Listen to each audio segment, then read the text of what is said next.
nakipaglaban kami, babagsak ang ekonomiya. Paano namin mapapakain ang aming mga pamilya? Negosyo o kalayaan, bayan o sarili, pumili ka! Kilala kita! Kasali ka sa gobyerno sibil ng Kastila at ng mga nibang Espanya, lumipat ka agad ng bakod at ngayong tayo naman ng mga nganib, makikisiping ka naman sa bandila ng Amerika. Tigil ka nga. Lahat tayo may interes. Tao lamang tayo. Ay! Paano ninyo nasisikmurang pag-usapan ng negosyo kung mangalipin tayo sa sarili nating bayan? Minamahal ko rin ang ating bayan. Kandehadas! Magandang araw po sa inyo lahat. Welcome po sa panibagong reaction video dito sa Makapili TV. Ngayon itong pagkwentuhan po natin itong tungkol sa Interpol, di ba? Nung nakarang video po natin, sinabi nga ni Antonio Trillanes na nakikipag-ugnayan na raw yung ICC sa Interpol para tulungan sila ma-serve yung warrant of arrest or mag-issue ng blue notice para daw ma-monitor yung mga kinasuhan nila. Particular, sila Pangulong Duterte, sila Bato de la Rosa, sila dating PNP chief Oscar Albayalde. So yun, dahil doon sa Interpol na yun, medyo marami na curious kung ano ba yung function, ano ba yung kapangyarihan ng Interpol, ano ba sila. Ito paliliwanag po rito sa News Explain po ni Sir Ed Lingao kung ano ba yung function ng Interpol at dito malalaman makikita rin natin na yung mga nasa gobyerno natin, particular sa DOJ, ay walang alam kung ano ba yung trabaho ng Interpol sa international community. So ito, panoorin po natin tong balitan to. Ngayon, kung hindi ka pa nakasubscribe sa Makapili TV, baka pwede naman pakipindot yung subscribe button at the same time, palike na rin ng video. Wala naman pong bayad dyan, kaya pindot na. So ito, panoorin po natin tong balitang to. Sa kanyang press conference itong Huwebes, may binitawang pahayag si Justice Secretary Boying Remulla na mukhang malaman. Tinanong si Remulla kung paano kung maglabas ng arrest warrant ang Interpol para sa mga drug war cases na kinakarap ng mga opisyal ng Duterte administration sa International Criminal Court. Ito po ang sagot ni Remulla. Pag-aaralan daw nila ang request ng Interpol, pero hindi raw gawain ng gobyerno na harangan ang trabaho ng Interpol. Ang dagdag pa ni Remulla, Dito tama naman yung dito tama yung naging paliwanag dito ni Remulla kasi parang siyempre magpe-place it muna siya kasi nga hindi niya alam kung ano yung function ng Interpol eh. 'Di ba? Siyempre kailangan niya munang kumonsulta sa pangulo natin kung ano ba yung gagawin niya kung sakasakaling ngayon, siyempre sanay sila kay Pangulong Bongbong Marcos na kapag nako-corner sa tanong ang laging sinasagot, pag-aaralan pa. So, yun yung nagiging script na rin ng mga gabinete ni Bongbong Marcos. Kung pansinin ninyo, tuwing meron silang na-ambush interview, pag hindi na nila masagot yung tanong ng mga media, ang ibabanat, yung mahiwagang sagot ni Pangulong Marcos, pag-aaralan pa po namin yan. So, nakukuha dito ni Remulla yung diskarte. Kaya, dito wala naman tayo nakikitang dito yung sagot niya medyo nagpaka-play safe na lang talaga siya kasi nga hindi niya talaga alam kung ano ba yung function ng Interpol. Mamaya paliliwanag din dito kung ano ba yung pagkakaalam natin sa Interpol kasi kahit ako yun din yung pagkakaintindi ko sa naiintindihan ni Justice Remulla, ito ni Boying Remulla. So parehas kami ng pananaw pagdating sa Interpol. So tuloy natin to. sanay mag-cooperate ang Interpol at ang ICC. At anong paman, ang Pilipinas ay miyembro ng Interpol. Bakit maaaring makahulugan ang mga bitaw na ito? Dahil sa matagal na panahon, sinasabi ng Marcos administration na hindi ito magko-cooperate sa ICC sa drug war case laban kay dating Pangulong Duterte. Pero sa pahayag ni Remulla, may posibilidad ng kooperasyon kung idadaan ito ng ICC sa Interpol. Pero Dito totoo itong sinabi ni Ed Lingao na siyempre doon naman tayo sa kabilang side, 'di ba? Sa unang side natin, tama yung sagot ni Remulla kasi nga play safe siya.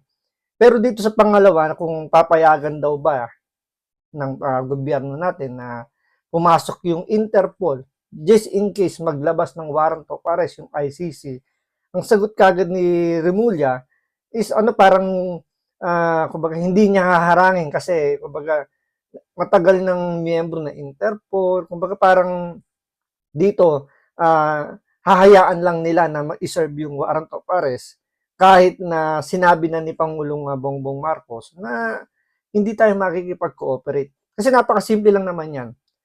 Para po sa akin na logic lang. Paano mo aarestuhin? Kung ikaw Interpol, paano mo aarestuhin yung isang tao na citizen mismo ng bansang yon? Kasi ang pagkakaintindi ko sa Interpol, ganito po. Halimbawa, merong fugitive na galing Japan na dito nagtatago sa Pilipinas. Ngayon, pwedeng mag-request ang Japan sa Interpol na tulungan sila hanapin itong fugitive na Japanese na to. Ito walang ano lang, more on ano lang tayo, example lang naman, din naman natin na yung mga taga-Japan. Moshe, yun. So, yun. Ngayon, pwede silang humingi ng tulong sa Interpol para arestuhin yung tumulong sila sa pag-aresto ng isang fugitive dito sa Pilipinas. So, makikipag-coordinate muna sila dito sa mga law enforcement natin, sa gobyerno natin, na ipaalam nila na meron silang hinahanap na tao na fugitive sa ganung bansa. So, ganun yung magiging hindi siya pwedeng pumasok basta-basta rito. Sabihin natin, pabayaan, tapos sasabihin aarestuhin kagad nila yung isang tao na citizen mismo natin. Hindi pwede yun. Kahit sabihin mong foreign national yan, hindi pa rin sila yung aaresto diyan. Kasama lang sila sa mga aaresto, pero ang pinaka main character pa rin diyan is yung law enforcement natin. Sila yung huhuli at ibibigay nila sa Interpol. Ganun yung mangyayari. So, sa kaso po dito, sa atin, is, citizen natin, mamamayang Pilipino yan. Hindi yan pwede arestuhin ng banyaga. Magkakagulo yan, sigurado tayo dyan. Magkakagulo kapag foreign national yung aaresto. Ngayon, sabihin natin na hihingi ng tulong yung Interpol sa law enforcement natin, sa gobyerno natin. Sinabi na nga ni Pangulong Marcos, hindi kami makikipag-coordinate. So, doon pala magkakaroon na ng conflict. So, paano aarestuhin kung hindi tutulong yung law enforcement natin? Sino ba yung mas masusunod? Si Remulla o si Pangulong Bongbong Marcos? Sino ba ang boss ni Remulla? 'Di ba? Si Pangulong Bongbong Marcos. Sinabi na nga na hindi makikipag-coordinate. So, baliwala yung sinasabi ni Remulla na makikipagtulungan. Yun nga lang kasi nangyayari dito, parang itong si Boying Remulla, dahil nga pinapayagan kasi rin ni Bongbong Marcos na magsalita yung mga gabinete niya ng, alam niyo yun, na hindi muna kumbaga parang di niya naiintindihan. May kanya-kanya silang business na napakasimple lang naman nung instruction na binigay ni Pangulong Bongbong Marcos. Hindi pa kayo pag-coordinate. Diba? Kagaya ng sagot ni Minardo Guevara, kung ano sinabi ng boss niya, yun na sinasabi niya, hindi tayo makikipag-coordinate. Pero kay Remulla, hindi. Pag pumasok Interpol, pababayaan namin. Kasi tayo dyan committed tayo sa kanila, matagal na tayo nakikipagtulungan. Teka lang, unang-una, magtanong ka muna sa presidente natin kung papayag siya bago ka magsalita. Di ba? Dapat sinagot niya rin, ginaya niya yung sagot. Once pumasok yung Interpol, pag-aaralan po muna namin, itatanong po natin sa Pangulo kung papayagan o hindi. Kasi magkaiba sila ng ICC. So, sana ganun yung sagot ni Remulla. Kaso, parang nagmagaling siya or parang hindi mo alam kung natakot ba o hindi alam. Hindi natin alam Kasi ang sagot niya, pababayaan niya. Pero sinaway niya yung utos ng Pangulo natin na hindi niya papayagan yung ICC. Saan ba manggagaling yung request ng Interpol sa ICC? So paano nakapag-come up ng investigasyon? Paano nakapag-come up ng resolution yung ICC kung wala naman silang matinong report? Paano walang matinong report? Sino lang ba ang mga na-interview o na-imbestigahan nila? Siyempre, yung di umanong mga nagsampa ng reklamo. So, side lang nila ang kanilang napakinggan. So, paano yung side ng mga inirereklamo? Parang sa barangay, di ba? Alam nga naman maniwala kagad yung mga taga-barangay na itong nagrereklamo lang yung tama. Paano naman yung kabilang side na hindi nila in-interview? Ngayon sasabihin niyo, ayaw nga makipag-cooperate eh. Yun na nga.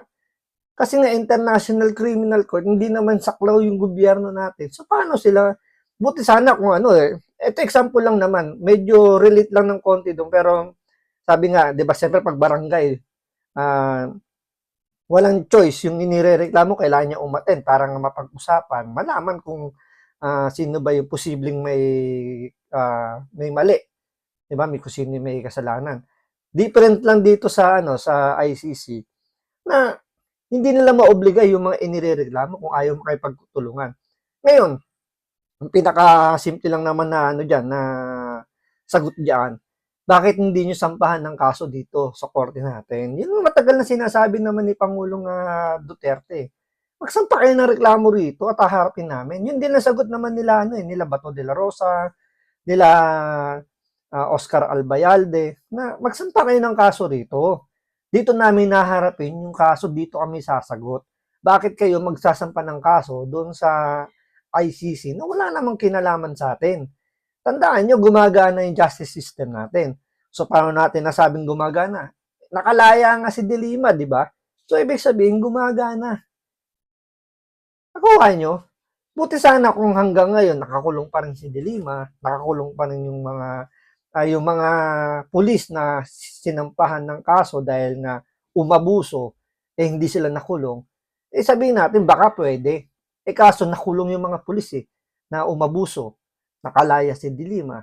So, gumagana yung justice system natin. So, anong silbi ng ICC? Ngayon, sasabihin na naman ni Trillanes na hindi, kasi hawak ni Duterte yung justice system natin. Teka lang po, si Marcos na po nakaupo ngayon. 3 taon na pong wala sa pwesto si Duterte. So, paano? Pwede pa natin siguro tanggapin na ganong senaryo kung administrasyon pa rin ni Pangulong Duterte. Pero, kung mapapansin nyo naman, wala namang inappoint na mataas na posisyon si Pangulong Duterte noong time na yon. So, nag-appoint lang siya, medyo patapos na yung termino niya. Pero, nung siya ang nakaupo, nung umupo siya mag-start yung war on drugs niya, iba pa yung mga nakaupo dyan, yung mga appointed pa yun ni Pinoy. So, bakit hindi nasampahan ng kaso? Nagkaroon pa nga ng di ba, ng Senate hearing sa, yun nga, kay Bato, pero wala nangyari.